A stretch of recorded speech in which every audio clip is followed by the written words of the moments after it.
Գագիկ Մկրտչյան բանակցային փաթեթների հանրայնացումից հետո իրարամերժ այսպես հայտարարություններ են արվում իշխանության եւ ընդդիմության կողմից, ինչը սպասելի էր։ Ամեն դեպքում նաեւ կան ինչ-որ միջանկյալ դերակատարներ, որոնք փորձում են հավասարության նշան դնել նախկին եւ ներկա գործող իշխանությունների միջև, փորձում են այդ կերպ նաև մաքրել այսպես Փաշինյանի մեղքը, կարծեմ վերջին հայտարարությունը, որը ես լսեցի, հանձնակատարի, ինչ հանձնակատար էր, հատուկ գործերով Նիկոլի հանձնակատարի, որը Արցախը ծախելուց հետո շատ լավ իմանալով, որ Նիկոլը վաճառել է Արցախը, ստեղ Նիկոլի ծառայող հմեկում հայտարարություններ էր անում ու ասում էր, որ Արցախի որևէ ինստիտուտ Հայաստանի Հանրապետությունում գործելու իրավունք չունի, Նիկոլի հատուկ հանձնարարություններով գնում էր միջազգային հարթակներ ու խոսում էր նիկոլական նարատիվներով, որ Արցախը գոյություն չունի, որ Արցախի անկախությունը ամբողջությամբ տարալուծված է Ադրբեջանի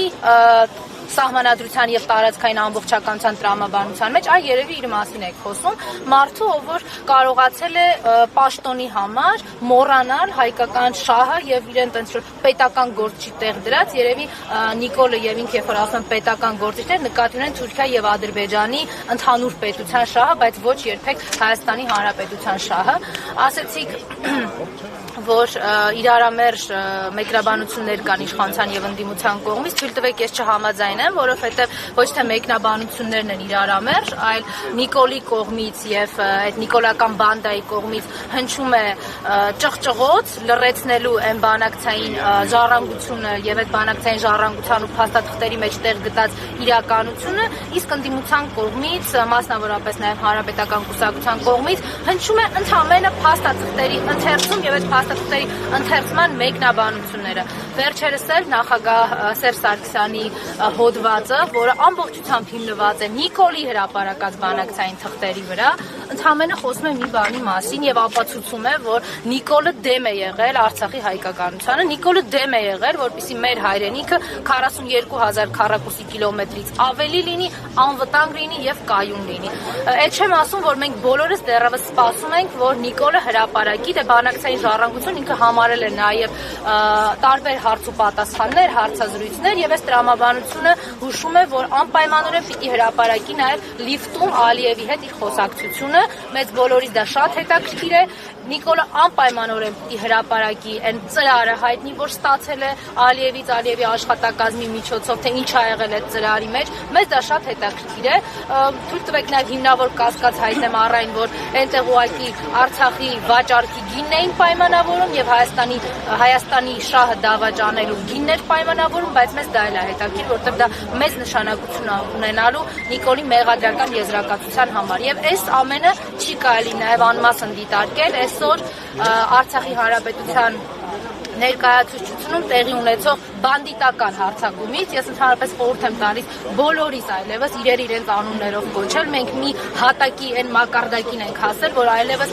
ձևական իմաստով քննչական գործողություն, այս շենքին դատարան անվանել, Նիկոլա հպատակ իրավապահներին դատախազություն կամ քննչական անվանել, չէ, դա ճոխություն է, շռայլություն է, մենք դրանից օգտվել չենք կարող։ Ակնհայտ է, որ երեք Արցախի ներկայացուցչությունում հնչել է Արցախի Հանրապետություն բառակապակցությունը, դրանից գազազած Նիկոլի Ալիևի ստրուկ Նիկոլը ուղարկել է իր հպատակեցված համակարգին ճնշելու այնտեղ գտնվող մարդկանց, բայց թույլ տվեք նաև մտածեմ, որ հնարավոր է նաև Ալիևի կողմից հրաման է իջեցվել Նիկոլին գտնելու այն հրամանագիրը, որով չեղարկվել է Արցախի Հանրապետության լուծարումը կամ միգուցե գրիչն են ման գալիս, որ տանեն հանձնեն Ալիևին։ Երրորդ նախագահ Նիկոլ Փաշինյանի հրապարակած բանակցային փաստաթղթերի նման վերահոդված է հրապարակել, ԿՊԱ-ական պատգամավորներից մեկը այս բանին անազգանը չէ, հիշում նշել էր, որ Նիկոլ Փաշինյանը ողջ ընթացքում փորձել է այնպես անել, որ Արցախը մնար հայկական եւ բանակցային ժառանգություններ այնպեսին, որ ելքը եղավ այսպես։ Նիկոլը անդադար փորձել է այնպես անել իր գալու առաջին իսկ վայրկյանից, որ Հայաստանի Հանրապետությունը փոքրանա, Հայաստանի Հանրապետության գործոնը զրոյ Սարգսյանը, ինչը ուղղակիորեն վերելու էր Արցախի հանրապետության չգոյությանը։ Մարդը, երբ որ հայտարարում է 0 կետից է բանակցում, մարդը, որ հայտարարում է ինչ ուզում եմ, դա բանակցելու եմ հանգիստ վերընկեք տեղները։ Այս մարդն է Հայաստանի ու Արցախի Չէ, ինքը 2018 թվականից 2020 թվականները ոչ բառացի եւ ոչ ուղղակի հայտարարում էր, որ վեշեներդ հավաքեք ձեր գյուղերից ու քաղաքներից, հիմա ուղիղ է ասում, վեշեներդ հավաքեք ձեր եկեղեցուց գնացեք, որտեղ ես եմ գալու տեղ խմբագրած սեկտանտությամբ զբաղվեմ։ Երկրորդը հիմա ասում վեշեներդ հավաքեք այս երկրից։ Սա է այն նպատակը, որ ինքը հետապնդել է 2018 թվականից։ Հիմա ուղղակի 7 տարիներում արդեն բռնազավթումը եւ իր հիերարխիկ համակարգը բանդիտիզմի այնքան է ընդլայնվել եւ ամրացել ցավոք սրտի մեր երկրում, որ շատ ուղղակի եւ բաց կարողանում է ասել վեշեներդ հավաքեք հայեր, այդտեղ ադրբեջանցիների համար դի կեցավայր սարք։